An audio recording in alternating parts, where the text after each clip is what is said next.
¿tá? Así que aprovechen ahora, el día lunes está el examen, así que bueno, esperamos las preguntas, a ver si tienen alguna duda. ¿Cuántos somos? 30. 33. 23. 33. Bien, bien. Yo tengo una duda que me mandaron, si quieren que arranque yo. Dale. Hasta que alguno se anime, que me la mandó Pablo hoy a la tarde. Buena pregunta, ya la voy a leer así, no me equivoco. Sobre juicio ejecutivo. Pablo preguntó, ¿se puede interponer la demanda ejecutiva conjuntamente con la preparación de la vía ejecutiva a efectos de no correr riesgo de ser alcanzado por el plazo de caducidad que implicaría la no interposición de la misma en el plazo de 15 días? Bueno, esa además es una buena pregunta, creo que es un buen consejo profesional. ¿Por qué? Ustedes saben que los títulos ejecutivos incompletos son los que requieren de un recaudo previo para poder habilitar la vía ejecutiva. Una vez cumplida esta preparación de vía ejecutiva, tienen ese plazo de caducidad para interponer la demanda. ¿Qué es lo que pregunta Pablo si se pueden hacer las dos cosas juntas? Yo interponer la demanda y en un apartado, por ejemplo, si estoy ejecutando alquileres, en un apartado pedir la preparación de la vía ejecutiva. No solo se puede, efectivamente se puede, sino que se los recomiendo profesionalmente. ¿Por qué? Porque evitaría el riesgo de que por algún tipo de eventualidad uno omita después interponer la demanda y se le decrete la caducidad de ese plazo de 15 días. Así que la respuesta a esa pregunta, sí. Se puede interponer la demanda ejecutiva y en un apartado decir que previo a liberar el mandamiento de intimación de pago se prepare la vía. Se pueden hacer las dos cosas juntas y de hecho es muy común que se haga así. Sí, tal cual. En la práctica, lo común es que directamente interpongan la demanda de ejecución de alquileres y que en un apartado digan que se prepare la vía ejecutiva. Preparación de vía ejecutiva en forma autónoma es muy raro verlo. Generalmente se hacen las dos cosas juntas. Así que ahí, evacuando la consulta de Pablo, buena pregunta y es un buen consejo profesional, creo yo, para futuro, dentro de pocos años cuando sean colegas. Agrego una preguntita, Patricio. Pregunta, no. ¿Cómo resuelve el juzgado cuando es presentado de manera, para que los chicos sepan, básicamente?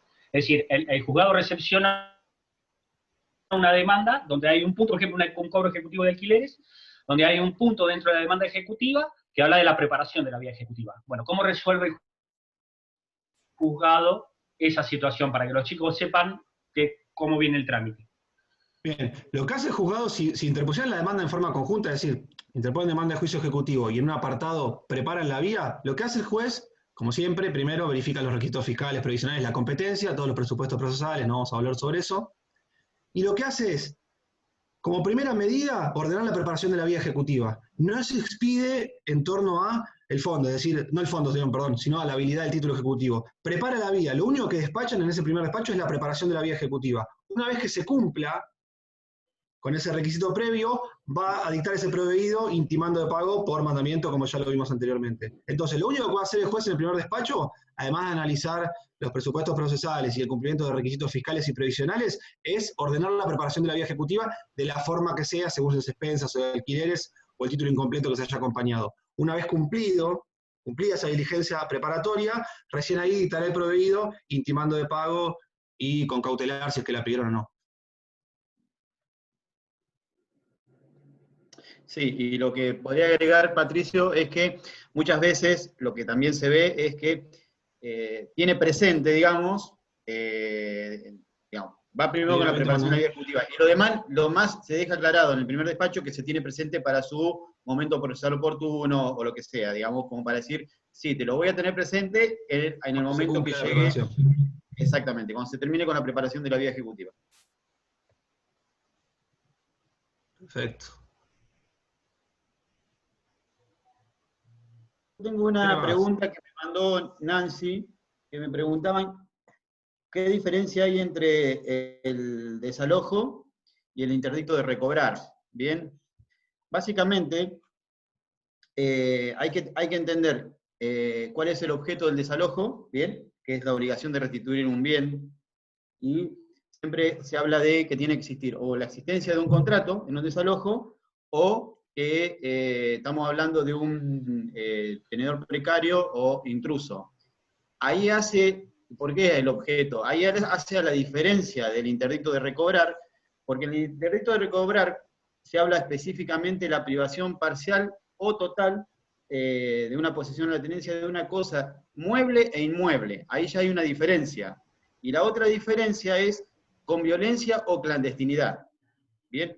Entonces, ahí es donde yo puedo empezar a diferenciar cuáles son los caracteres que correspondan para un interdicto de recobrar, violencia o clandestinidad, ¿bien? Que no necesariamente va a estar en el desalojo, mejor dicho, no está, porque el desalojo, como le decía, que el objeto deviene de un contrato vencido, o un contrato en el cual no se pagaron los meses correspondientes conforme al contrato, o existe un precario tenedor o intruso, ¿bien? Pero no con violencia y clandestinidad. No recuerdo quién me lo había preguntado, que me lo había mandado Nancy, pero es más o menos, básicamente, esa la diferenciación.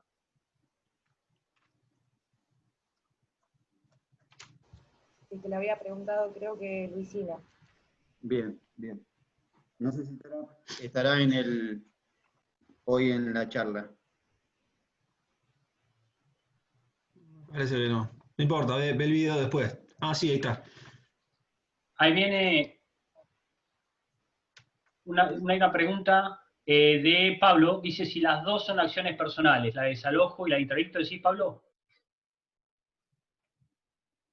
Lo que está explicando el doctor Ferran recién. Ah, perfecto. Y Sí, son dos, exacto, esa era la pregunta. sí, son dos acciones personales, exactamente. Bien, con la diferenciación que le hablaba recién.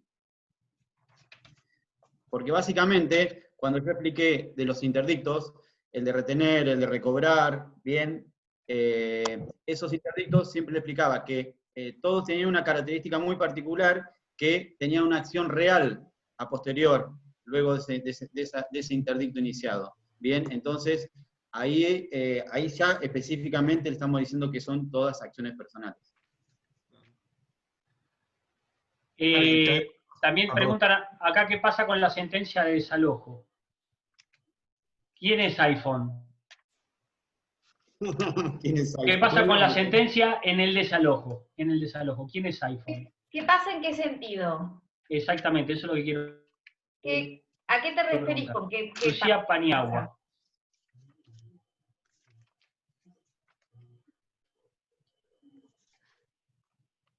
Lucía. ¿Querés habilitar el teléfono, Lucía, y aclarás?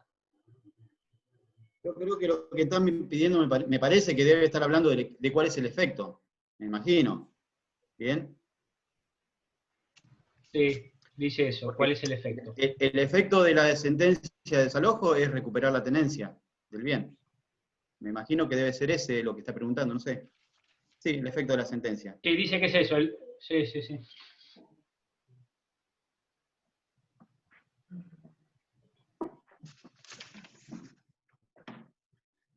¿Alguna otra pregunta?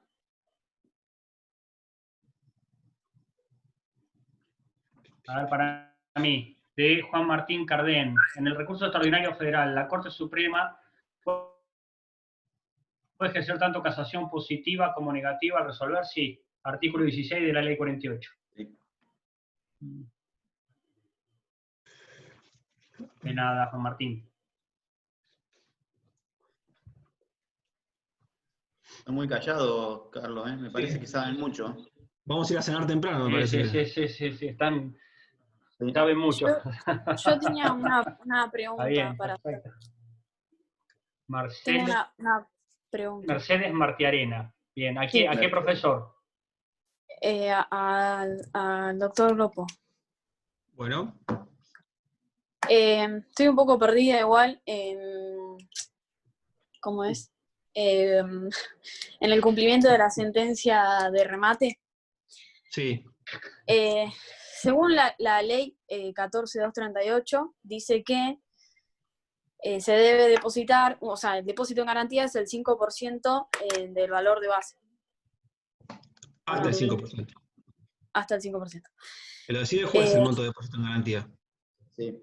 ¿Cómo? No es siempre, ¿eh? Claro. Sí, no, perdón, seguí, yo después te contesto, sí. Y yo tengo acá, no sé si lo tengo bien igual, que el depósito en garantía es obligatorio en el caso de bienes registrables. Claro, el tema es así. El depósito en garantía es una suma que quien quiera ofertar posteriormente la subasta electrónica debe indefectiblemente integrar hasta 3 días antes del comienzo de la subasta.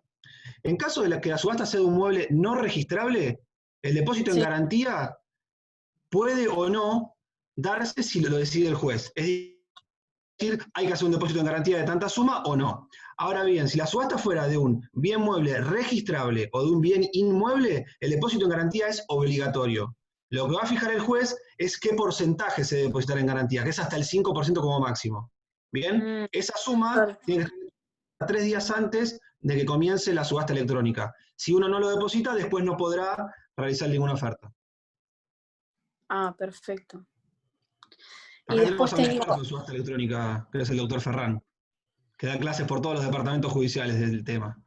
Así me pueda sentir si estoy contestando bien, doctor, usted sobre Sí, perfecto. subasta. ¿Qué más, Mercedes? tengo un montón de preguntas, pero Bien. Mientras no sean para mí, no hay problema, ¿eh? no, que el 536 que habla del embargo de bienes, de inmuebles y de bienes inmuebles registrables, dice que, bueno, que si el embargo hubiese de hacerse efectivo en bienes inmuebles o inmuebles registrables, bastará su anotación en el registro en la forma y con los efectos que resulten de la ley. Los oficios y exhortos serán librados dentro de las 48 horas, bueno, de la providencia que ordene el embargo. Lo que yo, no sé si entendí bien, o por ahí, no sé, pero cuando, o sea, ¿cómo es la forma en la cual Se antes de materializa que, la tabla cautelar. claro, Forma- o sea, la- para que no sea insolvente, porque, o sea, si el oficial se presenta para digamos, la intimación de pago y después el deudor se insolventa, ¿cómo yo, o sea, con qué recurso hago Sí, ya te embargo los entendí. bienes registrables en el registro para Mirá, después? ya te entendí. Buena pregunta, ¿eh? Mira, el tema es así. Supongamos vos interponés una demanda de juicio ejecutivo y en uno de los apartados de la demanda pedís un embargo sobre la casa de la doctora Kirchner, que es una casa muy bonita y grande. ¿Qué es lo que hace el juez en el primer despacho? No la conozco porque nunca me invitó, pero sé que es una linda casa. Me han comentado. Nunca nos invitó a cenar, ni a almorzar. Entonces, ¿qué es lo que hace el juez en el primer despacho? No puedo mantenerme serio 5 minutos, perdón. Voy a tratar de ser serio ahora para responder. ¿Qué es lo que va a hacer el juez? Luego de analizar si la competencia, todo lo que veníamos hablando, dicta el primer despacho que es la intimación de pago y a su vez va a decretar la medida cautelar. Si esa medida cautelar es sobre un bien mueble registrable o sobre un bien inmueble, se va a materializar mediante libramiento de oficio al registro que corresponda. Entonces, ¿qué es lo que debería hacer el ejecutante en el caso tuyo? Primero, tiene que librar el oficio al registro de propiedad inmueble y luego pedir el diligenciamiento del mandamiento. De esa manera, va a estar trabada la medida cautelar antes de que el demandado se entere que hay un juicio en su contra y pueda insolventarse. ¿Entendés? Va por carriles distintos. El juez en el primer despacho dicta la intimación de pago y la medida cautelar. La intimación de pago se va a materializar mediante mandamiento. La cautelar, en este caso en inmueble, de la doctora, va a ser mediante oficio al registro. Vos ahí dejás el oficio a confronte, el juzgado lo libra, de forma electrónica, al registro de propiedad inmueble, traban la medida y si querés después materializar la intimación de pago, para evitar que el ejecutado se entere antes y lo venda. No pasaría en el caso de la doctora Kirchner porque es honesta, pero bueno, podría suceder. Dice que no, la doctora, bueno. Yo O quise sea, decir no que me sí. daban Porque los tiempos. son 5 Porque días, son dos cosas distintas. ¿no, Patricio? Uno va por oficio y otro por mandamiento. Vos tenés 5 días para materializar, o sea, para librar el diligenciamiento, No. ¿no? Vos tenés No. 5 días para oponer excepciones cuando se diligencia el mandamiento. Cuando sale el primer despacho, entonces, pero el despacho sale la orden de intimar de pago. Esa Claro. orden se va a materializar mediante un mandamiento. Vos no tenés un plazo para dejar el mandamiento. El plazo que podrías tener es de caducidad a instancia porque ahí la instancia se abrió, pero eso es otra cosa. Ah, Pero vos el mandamiento lo dejás cuando querés. Los 5 Ahí está. días son los que tiene el imputado para ejercer su derecho de defensa, que es en el caso de juicio ejecutivo, de oponer excepciones. bien. ¿Bien? Sí, lo estuvimos discutiendo con Alan hoy Sí, a por la eso. tarde, por eso. No, eso no. Ustedes tienen que tomar en cuenta lo siguiente, lo que decía Patricio, es una cuestión es la ejecución en sí, ¿bien? Y tienen que tomar en cuenta lo otro que es la medida cautelar, ¿bien? es como que, como dice Patricio, van por dos carriles distintos. ¿Ustedes recuerdan Claro. cuando vieron la bolilla de medidas cautelares? Bueno, eso es lo que ustedes tienen que primero tratar de garantizar en forma previa. ¿Para qué? Para llegar al resultado favorable cuando tengan que llegar a un acto de subasta. ¿Bien? Entonces, ahí es donde ustedes tienen que ser precavidos. Y en el caso de que es lo que me planteaba Alan, en el caso de que, bueno, que yo realizo todo esto y se presenta al oficial y paga el monto de la deuda. Perfecto. Después se levanta el embargo y listo, ya está, queda sin efecto o no. Bueno, buena pregunta. En realidad, trabamos el embargo sobre el inmueble de la doctora. Va el oficial de justicia diligenciar el mandamiento, se presenta, está la doctora, que siempre guarda mucho dinero en la casa. Esto es un chiste, a ver si ustedes después tienen un hecho de delincuencia delictiva y claro, me va a venir a buscar.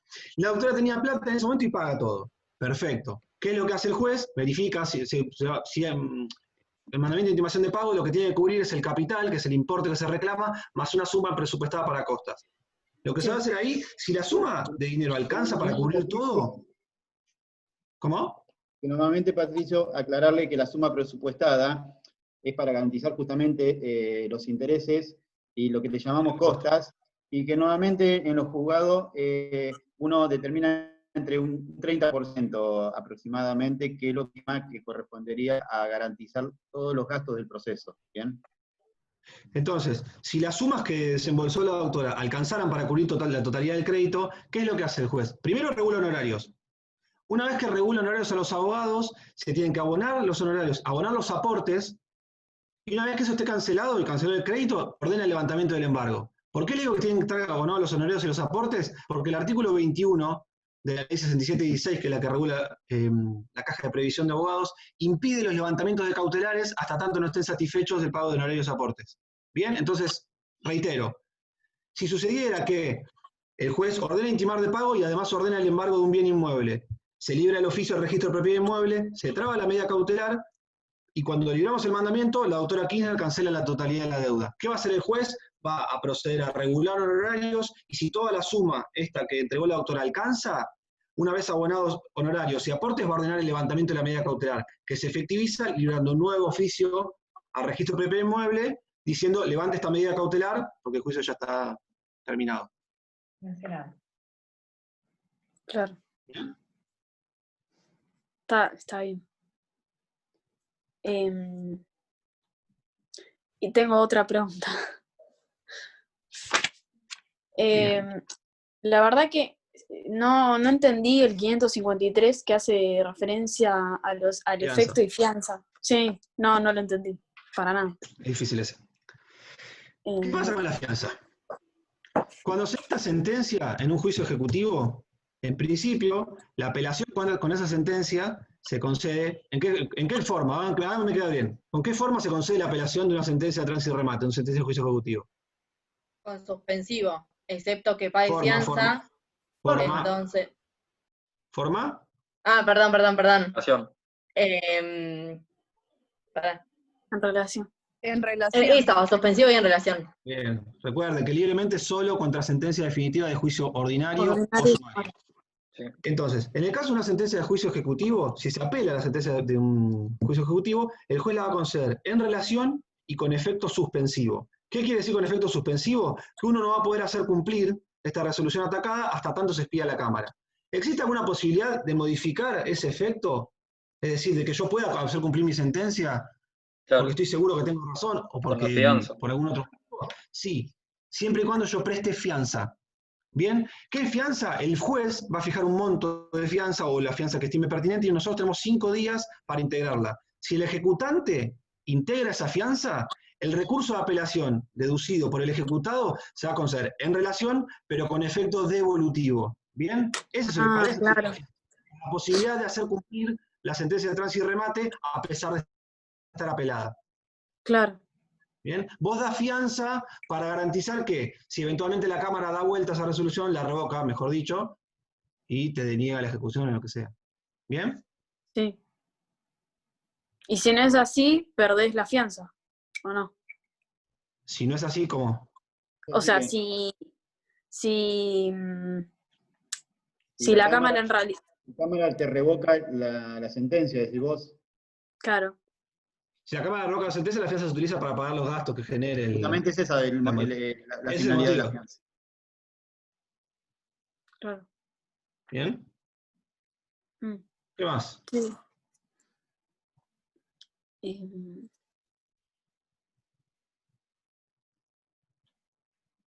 Y lo del embargo con la intimación de pago, Mer. ¿Qué? ¿Cuál era? Lo del embargo con la intimación de pago. Viste que el código habla que con la intimación de pago también se hace el embargo, pero le comentaba lo que habías escrito en el documento, que es subsidiario. No es que sí o sí con la intimación Bien. era que tenían que Eso. embargar el bien. Bien, Yo ¿qué tenía pasa? entendido eso, o sea, que se presenta al oficial y si no se paga, digamos, el monto, empiezan a embargar los bienes en el momento. El tema es así. En el juicio ejecutivo, como ustedes inician un juicio ejecutivo, en el código dice intimación de pago y embargo. En realidad Sí. eso está mal entendido. ¿Por qué? Lo que indefectiblemente hay que hacer es intimar de pago. El tema Sí. de la medida cautelar es accesorio. Bien, si ustedes denuncian, por ejemplo, un inmueble, como en el caso que comentaba en el ejemplo anterior, o un automotor, u otra cosa que no esté en el domicilio del ejecutado, esa va a ser la medida cautelar que se trabe. No obstante, puede ser que si no denuncia ninguno, se embarguen bienes muebles. Ahora bien, ¿puede ser que solamente se intime de pago y yo pido una inhibición general de bienes? Sí. ¿Por qué? ¿Por qué le digo que el embargo es subsidiario? Porque el embargo solamente va a deber existir sí o sí para un eventual cumplimiento forzoso de la sentencia de tránsito y remate. ¿Cuándo necesitaremos un embargo sobre un bien? Cuando dictada la sentencia y firme, si la demandada no cumple voluntariamente, yo tendré que proceder al cumplimiento forzoso, que es encontrar algún bien y subastarlo. Ahí es cuando necesitamos el embargo obligatoriamente. Pero ¿en qué momento? O sea, me pierdo en... ¿En qué momento qué? ¿En qué momento tienes que trabar la cautelar? O sea, El embargo, claro, en el momento, en el espacio por eso. temporal. No, por eso te digo. ¿Puedo- El embargo, puedo agregar- vos lo podés pedir. ¿Agregar algo? Sí.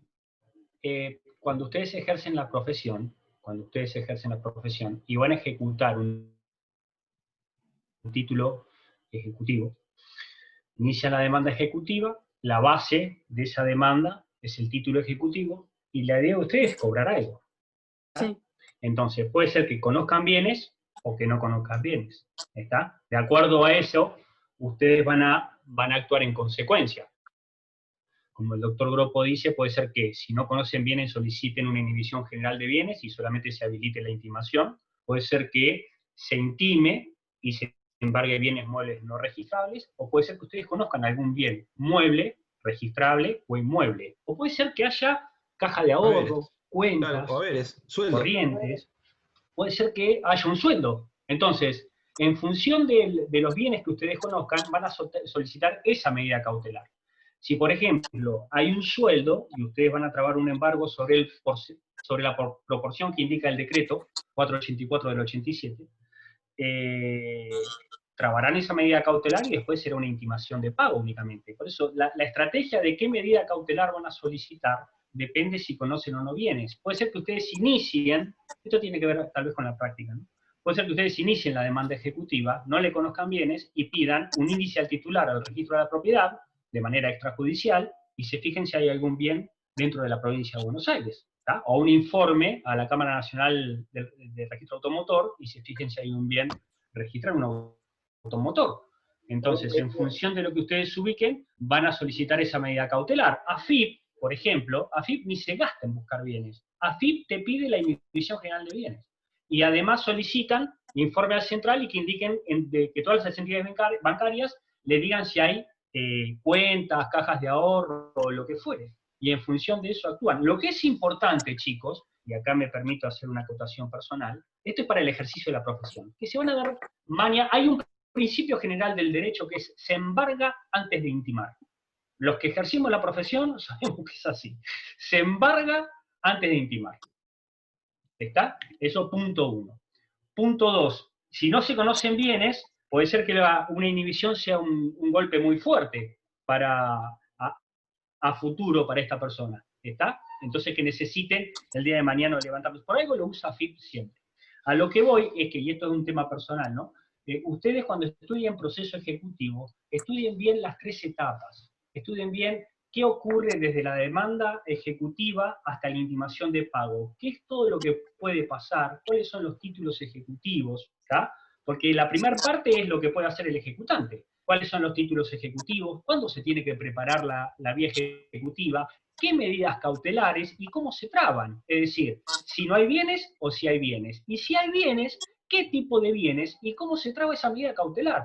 Una vez que tienen completito eso, y ustedes ya van a tener el primer despacho ordenando la intimación, después viene la intimación y a partir de ahí comienza la conducta del ejecutado. Si no se presenta, si se presenta y constituye solamente domicilio, o si se presenta y se defiende. ¿Y cómo se defiende? Si esa defensa es una de las admitidas en el 542-543 o no.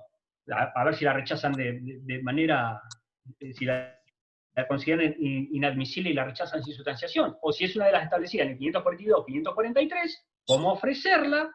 Si hay prueba o no hay prueba, y en función de si hay hechos conducentes y controvertidos, si se abre la causa prueba, qué normas se aplican a ese periodo dentro del proceso ejecutivo, y una vez que hay sentencia, en qué supuestos hay sentencia, y una vez que hay sentencia, verán la posibilidad de apelar esa sentencia. Y ahí se termina, una vez que está firme la sentencia ejecutiva, termina la segunda etapa, y después viene la tercera etapa, que ahí sí necesitamos bienes que se encuentren embargados, y ese embargo que se encuentre notificado en el domicilio real del ejecutado.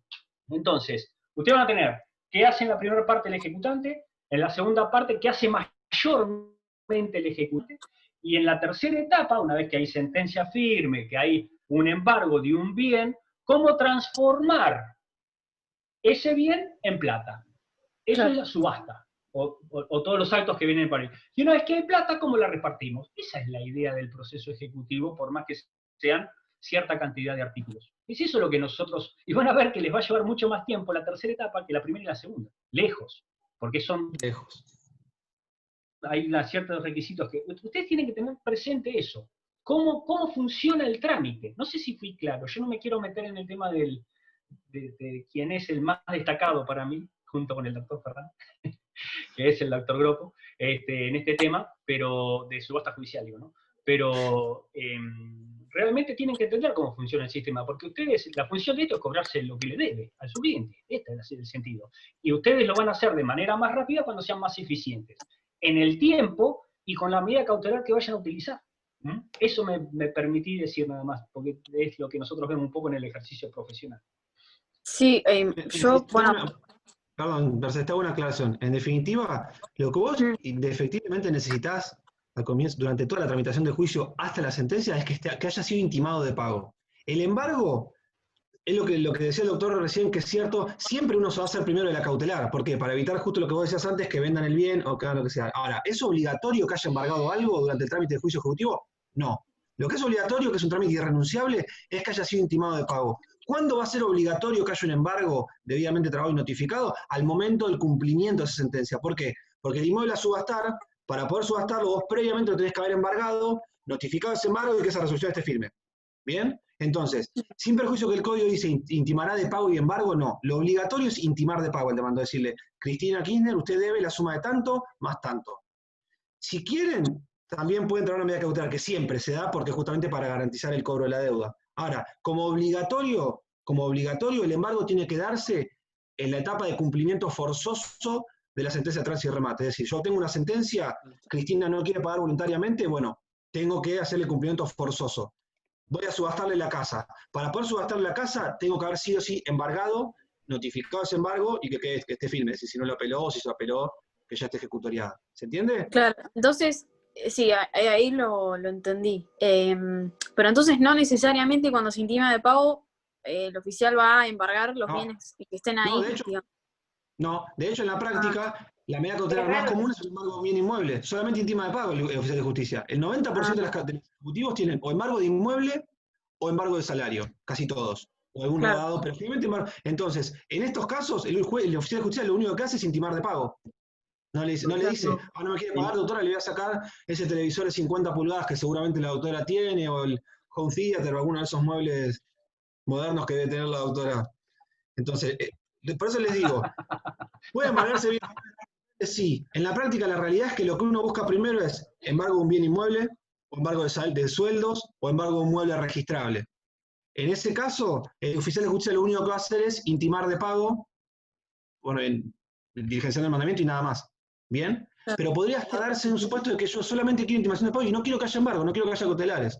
No sé, yo confío O sea, demasiado entonces en solamente lo intimás, no paga y ahí ya arranca, digamos, los 5 días para que ponga excepciones y todo lo demás. Claro, a partir de que uno diligencia el mandamiento de intimación de pago, el día hábil inmediato posterior comienza el plazo para que el ejecutado ejerza o no su Sí. derecho de defensa, que en el caso del juicio ejecutivo es mediante la interposición de alguna de las excepciones expresamente previstas en el 542. Porque recuerden que el marco defensivo en un juicio ejecutivo es acotado, no hay amplitud de defensas. Las restantes defensas que no se pueden ejercer en el ejecutivo, ¿dónde las tienen que ejercer, si quieren, como ejecutado? En un proceso posterior. Bien, 551 en el Código Procesal. Yo no sé. Usted sabe todo, doctor, pero no. Usted sacaría 10. Y recién ahí, Mercedes, fíjate 541. ¿El 541? Sí, porque vos fíjate que el que es el trámite irrenunciable es el Intimación de pago. mandamiento de intimación Claro. de pago. Y citación a poner excepciones, no el embargo. Acá veo otra pregunta de Facundo. Facundo pregunta, hola a todos, buenas noches. Si el inmueble subastado está ocupado por inquilinos o un intruso, ¿puede ordenarse su lanzamiento para la entrega de la posesión al adquirente en el remate? Bueno, esto lo creo que lo expliqué el otro día en la clase de consulta. ¿Por qué son importantes los edictos de subasta? ¿Por qué? Porque en el edicto figura toda la información de la cual quien vaya a ofertar, quien vaya a comprar, tiene que saber. Entre ellas, el estado de ocupación del inmueble. Si el inmueble está deshabitado, si el inmueble está habitado, si está habitado por alguien que tiene un contrato de locación vigente o por un intruso. ¿Por qué es importante esto? Porque cuando ustedes adquieran el bien y vayan a querer tomar posesión, se pueden dar 3 situaciones distintas. Bueno, 4. Que esté deshabitado, perfecto, le entrega la posesión. Puede estar ocupado por el ejecutado, a quien se le subastó el bien. En ese caso, lo que se hace para retirarlo del inmueble es un mandamiento de lanzamiento. Bien. Segunda alternativa, que esté ocupado por una persona que tenga un contrato de locación vigente, y eso figuraba en el edicto de subasta. Entonces, ¿qué tenemos que hacer ahí? Esperar a que venza el contrato. No lo podemos retirar, porque ustedes ya sabían que estaban comprando un bien que estaba alquilado por la doctora Arrieta. Otra alternativa que se podría dar es que esté ocupado por un tercero que no... Me gusta nombrar a todos, y es más, en las preguntas de examen también voy a nombrar a todos, porque me divierte. Podría haber una tercera alternativa que es que esté ocupado por un intruso, por Pablo que rompió la puerta y se metió. En ese caso se hace un incidente de desocupación. Bien, entonces reitero, depende de quién esté dentro del inmueble que ustedes tienen que tomar posesión, es la vía que deberán optar. Si es el ejecutado, mandamiento de lanzamiento. Si es un tercero con contrato de locación, por ejemplo, vigente, alguien que tiene derecho a ocupar el inmueble todavía, deberán respetar ese contrato. Si es un tercero que no tiene derecho a permanecer en el inmueble, incidente de desocupación. Tramita como los incidentes comunes, 78. Esas dos particularidades, Patricio, que vos decías al final de las dos, si está con un contrato de locación o es un tercero, ¿bien? Donde hay que iniciar un incidente de desocupación, se ordena un mandamiento de posesión que es posesión ficta, digamos, ¿bien?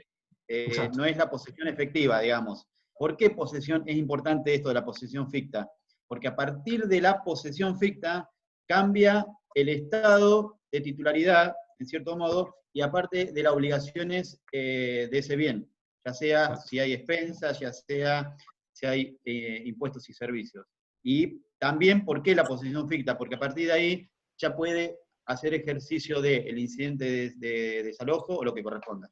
Exacto, porque lo que decía el doctor, que está muy bien, es que la venta queda perfeccionada, el perfeccionamiento de la venta se da con el pago de precio y con la tradición. Hay veces que se puede hacer la efectiva tradición, que es cuando no hay nadie, entra a la puerta, y otras veces que tiene que ser en forma ficta, que es lo que decía el doctor, que es cuando hay un tercero.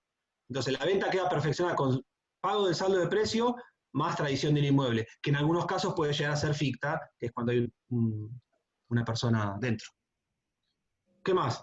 Pregúntale a otros profesores, así no me siento tan mal. ¿Tan mal expliqué que me preguntan todo? ¿O es que me quieren seguir escuchando? Que vos sos el maestro acá. Sos el maestro. Me falta un supuesto, Patricio. Anoté que esté deshabitado, que esté el ejecutado, que esté alquilado, y el cuarto, que haya un intruso. que sea un intruso. Que sea un intruso. Ahí está. Bien. Claro, lo que pregunta Facundo dice, si hay un contrato hay que esperar su vencimiento. Claro, si hay un contrato de locación vigente hay que esperar. ¿Pero por qué? Porque ustedes justamente cuando decidieron ofertar en el edicto de subasta, en el estado de ocupación, se aclaró. Cuando se dice todo, la base es esta, se puede visitar el inmueble tal día, dice estado de ocupación, ocupado con contrato de locación hasta el día tanto. Ustedes ya cuando querían comprar sabían que había alguien que tiene derecho a permanecer hasta tanto vence el contrato de locación. Hay una cuestión que tiene relación con lo que dice Patricio en el edicto. Uno cuando publica el edicto, lo publica y le dice, en el estado de ocupación que surge conforme mandamiento obrante en autos. Ahora ya no se dice más en fojas porque desaparecen las fojas. Entonces, ¿por qué es importante? Porque recuerden que uno de los requisitos para, digamos, materializar el acto de subasta es un mandamiento de constatación para saber el estado que se encuentra el bien. ¿Bien?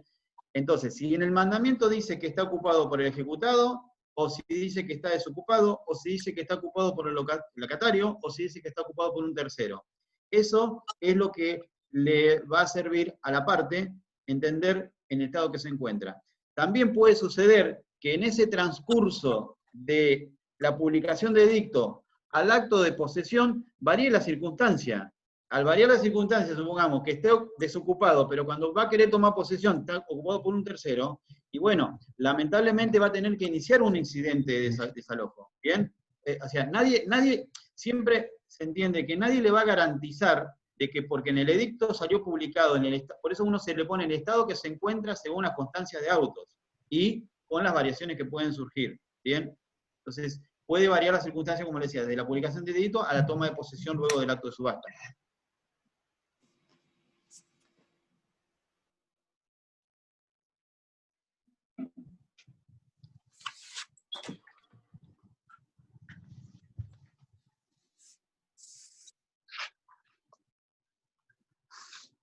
Con el tema de medidas cautelares, ¿la cátedra lo toma como 3 requisitos o como 2 presupuestos y un requisito?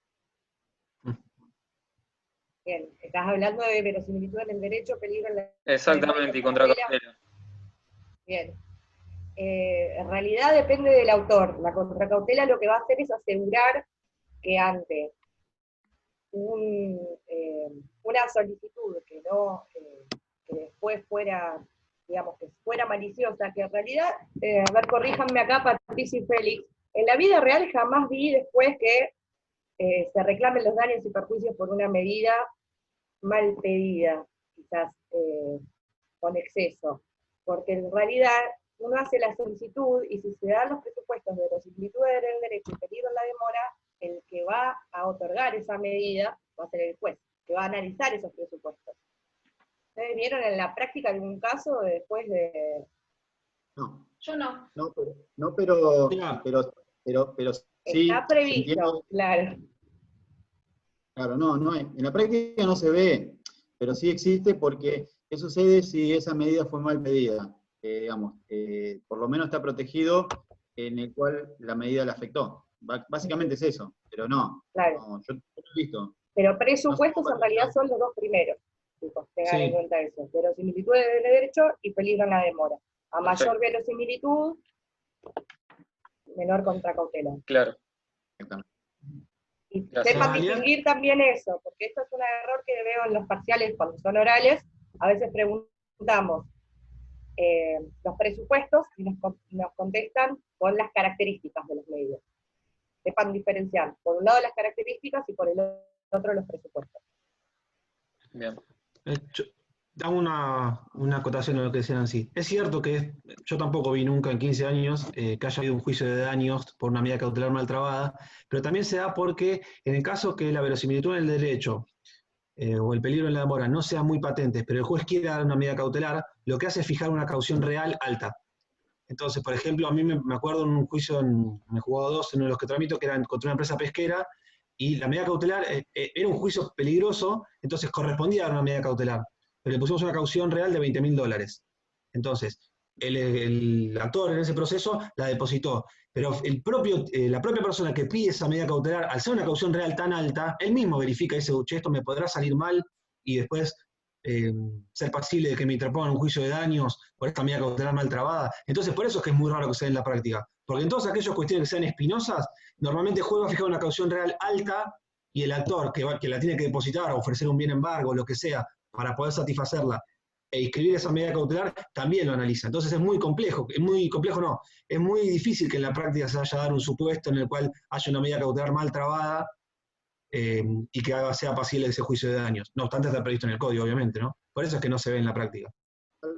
Patricio y Nancy, en lo que se debe ver, y creo que yo lo expliqué cuando hablé de desalojo, cuando uno ordena el desalojo anticipado, bien, antes del dictado de la sentencia, dándose los requisitos, como le había explicado en su oportunidad, uno ordena con una previa caución, bien, si no tiene beneficio litigar sin gasto, supongamos, y le exigimos, cuando ordenamos el desalojo anticipado, determinamos una estimación de 6 meses de lo que valdría el alquiler de esa propiedad, ¿bien? Entonces, a los efectos de garantizar, porque si se comprueba, ahí en este caso sí se puede comprobar tal vez mayor, digamos, un perjuicio hacia el que va a ser desalojado, en el cual él comprueba que efectivamente fue mal desalojado, sea por lo que sea. Entonces ordenamos 6 meses de garantía. ¿Por qué? Porque esa persona, al ser desalojado, posiblemente tuvo que ocupar otro bien para alquilar, y es lo que le garantizaría un término de 6 meses aproximado para poder, digamos, garantizar el lugar donde pueda habitar. Pero ahí es donde yo lo puedo ver, y que, como dice Patricio, yo en 20 años nunca vi que se haya iniciado un reclamo por daños y perjuicios.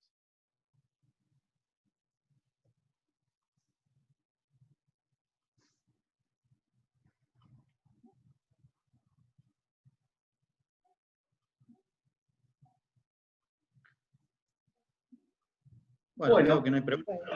Ya estamos. Bien. De medidas Bueno, cautelares, chicos, el chicos, lunes. que esto es más que responder preguntas. Yo ya estaba cerrando. Sí, sí, Te quería cerremos, comer, pero como advertencia, spoiler alert, lean bien el cuadro que subí también. Hay una pregunta más ahí abajo, ¿no? A ver, mejora de la contracautela. Cuando dice la parte contra quien se hubiere hecho efectivo una medida cautelar, podrá pedir que se mejore la caución probando sumariamente que es insuficiente.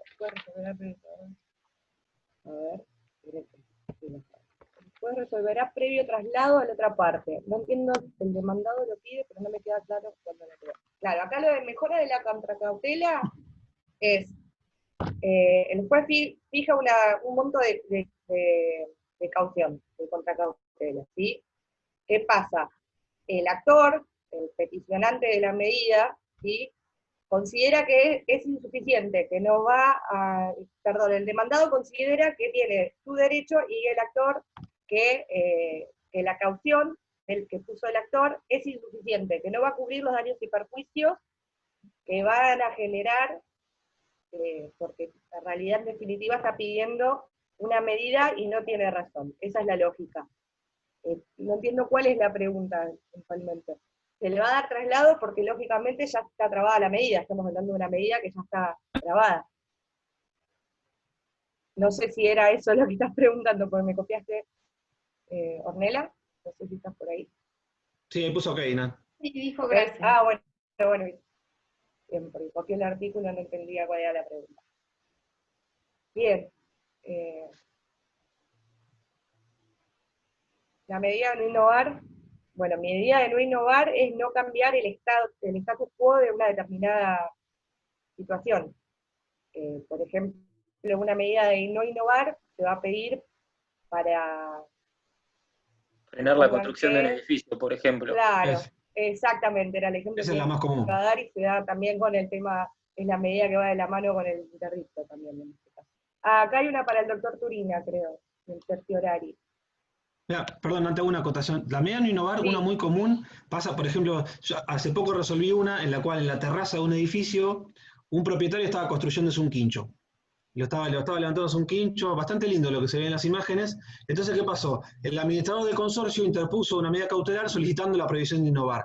¿Cuál es el sentido de esa medida cautelar? Decirle, Félix, deja de construirte ese quincho propio hasta tanto se resuelva el proceso que te vamos a iniciar, porque considero que no tenés derecho a apropiarte de un espacio común del edificio, como es la terraza, para hacerte un quincho. ¿Qué tutelaría esa medida de no innovar? Es la imposibilidad de que vos sigas adelante con esa construcción. ¿Bien? Para eso serviría. Es un ejemplo bastante común. A veces también se da Perdón. A veces también se piden medidas de no innovar en los procesos de amparo, como yo les explicaba el otro día. Las medidas más comunes en los procesos de amparo son o las innovativas o las de no innovar. Yo el otro día les di el ejemplo de una persona que estaba terminando un tratamiento de salud y lo iban a sacar de la obra social. O supónganse, cumple la edad en la que tiene que dejar la obra social de sus padres, ¿sí? Pero por una cuestión formal no puede acreditar que la continuidad por estudios universitarios, ¿ok? Y está en un tratamiento médico. Entonces se pide la medida de no innovar, de que no lo saquen de la obra social, no le den la baja, por un plazo determinado, hasta que pueda acreditar la continuidad bajo el régimen de estudiante universitario, o con estudios superiores, ¿sí? Ese por ahí sería otro caso, otro ejemplo.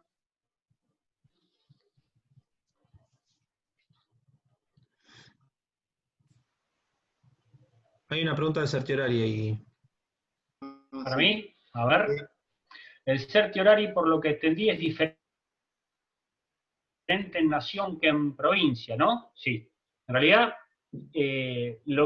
a ver, en nación es la sola invocación de la norma. Con la sola invocación de la norma, que es el artículo 280, la Corte rechaza por intrascendente, porque no es trascendente el recurso. En provincia, que es el artículo 31 bis de la 5827, también te lo puede rechazar con la invocación de la norma, pero te tiene que decir por qué, y hay 4 supuestos en el primer párrafo. Eso sería una de las diferencias principales. Te tiene que indicar si es intrascendente el recurso, en el caso de que de la doctrina legal de la Corte haya sido tal cosa. Fíjate en el 31 bis, tenés la diferencia, pero la diferencia está en nación, sola invocación de la norma, en provincia, invocación de la norma, pero además uno de los 4 supuestos que indica el artículo.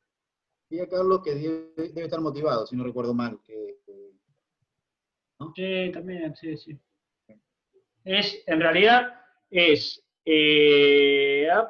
no reúne los requisitos que han sido insuficientemente fundados, que no reúnen los requisitos esenciales, que plantean agravios desestimados por el mismo tribunal en casos análogos, o que la cuestión que someten a su conocimiento es insustancial. Esos son los supuestos.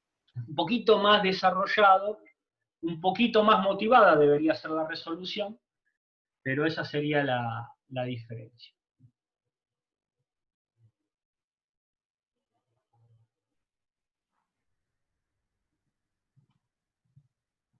En lo que es corte, cuando ustedes estén ejerciendo la profesión, se van a dar cuenta que cuando la Corte de provincia o nación quiere entender en un tema, no hay excusa. Y cuando no quiere entender en un tema, tampoco hay excusa. El caso Morcillo. Nosotros estábamos viendo, sí, nosotros estábamos viendo, ¿se acuerdan cuando veíamos que el recurso extraordinario federal, en principio son los supuestos del artículo 14 de la ley 48? Bueno, con la jurisprudencia se fueron desarrollando otros supuestos que son excepcionales, sentencia arbitraria, gravedad institucional, salto de distancia, que con el tiempo se transformaron en la regla, y el 14 fue la excepción, porque el 80%, 85% de las causas que llegan a corte, llegan por supuesto de sentencia arbitraria. Entonces la Corte realmente, por tratar esas causas, nos dio lugar a nosotros para llenarle los anaqueles con un montón de cosas, de recursos. Y el certiorari lo que hace es responder a que la Corte deseche lo que no le interese. La gravedad es que no te dicen por qué en nación. Eso es. Y cuando leas el 31 bis, en provincia vas a ver que te dicen el por qué. Es un artículo largo el 31 bis, ¿eh? Te tienen que decir mínimamente por qué. Esa es la función del certiorari. Las sentencias arbitrarias y demás, lo que hicieron fue abrir el grifo para que lleguen muchas causas. El certiorari tiende a cerrar. ¿Se entendió lo que dije? Yo veo muchos mensajitos de agradecimiento, nosotros también les agradecemos a ustedes que se hayan tomado el rato para evacuar sus dudas, y les deseamos todos los éxitos para el lunes.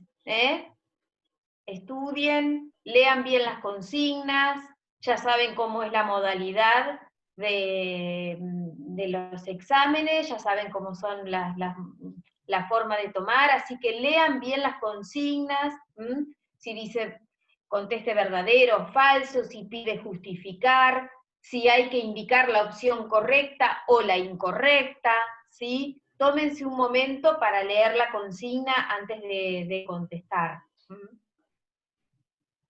Cualquier duda que les surja este fin de semana cuando estén repasando, también pueden mandar al mail, no hay ningún problema. Totalmente. Yo quiero hacer una última pregunta, Carlos. El tema de la reserva de la cuestión federal. Es difícil, ¿viste? La que te hace quedar mal al último momento. Sí. No es reserva. No existe la reserva de la cuestión federal. Eso, no Lo me que había quedado hay bien claro. ¿Cómo es era? un planteo. No, el tema es así. Nosotros tenemos a ver, cuando uno hace, no hablo hablo de cuando uno copia a veces. Cuando hay alguien que hace mal algo, y copiamos, todos los demás hacen mal a continuación. No existe la reserva del caso federal. Lo vas a ver en un montón de demandas, en un montón de contestaciones de demandas, pero no existe la reserva del caso federal porque los derechos no se reservan. ¿Está? Lo que existe es el planteo de la cuestión federal. Vos tenés que plantear la cuestión federal cuando se dé una resolución que afecta una cuestión federal, cualquiera fuera, porque afecta a derecho federal o porque es un supuesto de sentencia arbitraria o en todos los supuestos que vimos, lo que fuere. Lo que hace es el oportuno planteo de la cuestión federal y el mantenimiento de ese planteo en todas las instancias. Son dos de los requisitos formales del recurso extraordinario. Eso es siempre federal. en todas las Como dice la instancias. doctora Cristina, sí, si la cuestión federal surge o la planteas en primera instancia en un proceso civil y comercial ante un juzgado de lo civil y comercial en la provincia de Buenos Aires, lo tenés que mantener en todas las instancias. Bien, y en caso de que sea Igual de esos primera requisitos instancia, formales en algunos supuestos no lo han visto. que sea de primera instancia y se dé el supuesto de que hay una inconstitucionalidad de una norma federal, se podría decir así. Mirá cómo te miro. Mirá. Sí, así. Mirá cómo te Tengo que miro. ajustarlo bien. ¿Puedo aplicar lo que es ¿Es así? o no? ¿Es así o hay un supuesto de...? Bueno, ahí está. Eso quería decir. Una cosa es eso, y otra cosa es cuando hay gravedad institucional. Cuando hay gravedad institucional, esto tiene que ver con el per saltum, que es un supuesto del recurso extraordinario en los cuales no se debe cumplir con uno de los requisitos propios, que es la resolución emanada del superior tribunal de la causa. Porque hay un supuesto de gravedad institucional, que es un concepto que se desarrolla desde el caso Jorge Antonio hasta la reforma, que es, la reforma es consecuencia del caso Clarín, ¿está? En el cual esos supuestos de gravedad institucional es cuando se ponen en juego las bases mismas de la República, o las instituciones que son las bases mismas de la República, o los derechos y garantías contemplados en la Constitución Nacional, un tratado, etc. Eso es lo que decimos. Claro. ¿Qué pasa cuando es ahí la cuestión federal? Claro. Bueno, cuando hay una cuestión federal, vos la tenés que plantear. ¿Por qué? Porque si es recurso extraordinario federal, son 3 tipos de requisitos los que tienen que cumplirse. Los comunes a todos los recursos, los propios con excepción de sentencia emanada del Superior Tribunal de la Causa, y en mi caso, y es una opinión personal, el de sentencia definitiva cuando vos lo que atacás es una medida cautelar, como dice el 257 bis, ¿está? Y los requisitos formales. Y los requisitos formales tienen que ver con plazo de interposición, tienen que ver con las copias, tienen que ver con la fundamentación, la autonomía, la reserva, el planteamiento oportuno de la cuestión federal, porque vos en cuanto a lo... ¿Qué pasa acá? Acá hay una cuestión federal que plantea, pero no es que yo la tengo que reservar en todas las instancias, porque en cuanto salió por la gravedad institucional me voy a corte a interponerlo. Claro. ¿Entendés? En el otro supuesto yo planteo oportunamente y mantengo. Ahora, si es un supuesto de per saltum, en cuanto surge esa cuestión, yo directamente voy a corte a plantear el recurso. No es necesario hacer el uso de la facultad. Y bueno, porque tiene que ver un poquito con la urgencia. No cualquier supuesto es un supuesto, da un supuesto o da lugar a un supuesto de per saltum. Claro, perfecto. Tiene que haber una sentencia definitiva en primera instancia, o una cautelar, o una sentencia que sea como si fuese una definitiva. Es lo que te dice el 257 bis, infine, casi infine. Después hay un apartadito más. Gracias, Carlos. ¿Se entendió? Sí, sí, ahora sí. En el aire cuando te llevo a agarrar en un oral que me arrancaste con inconstitucionalidad. Decí que me quedan 3 días más. Bueno, porque los que están abajo mío son peores. Son bravos los doctores. Nada, son excelente equipo docente. Bueno, yo quiero... Ya me bombardeaste igual, tuviste la suerte. Cuando arrancamos cuando arrancamos el cuatrimestre pensamos que iba a ser un par de semanas. No fue. Pasó todo el cuatrimestre. Ustedes tuvieron la oportunidad de aprender esta materia que es hermosa, preciosa materia. Y nosotros también tuvimos la oportunidad de aprender. A enseñar esta materia a través de esto. Creo que por más que la presencia física no estuvo, sí estuvo la presencia, aunque sea virtual, pero la predisposición de la cátedra, y no hay una predisposición de cátedra si no hay un grupo de estudiantes que tiene ganas de aprender. Entonces, yo lo único que les digo es suerte para el lunes, y es un mensaje que siempre le digo a los chicos en la última clase que he dado generalmente. No pierdan esas ganas de estudiar, porque esto es solamente una etapa, y es la mejor oportunidad que tienen para aprender cosas.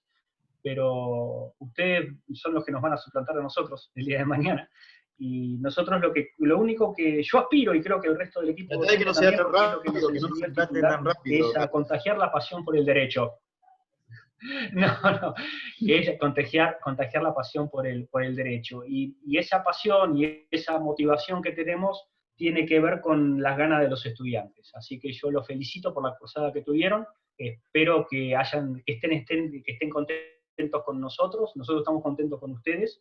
Creo que por más que no nos vimos personalmente, el contacto fue súper fluido, y la verdad que para mí es un orgullo tener a los compañeros que tengo, que son docentes de primera.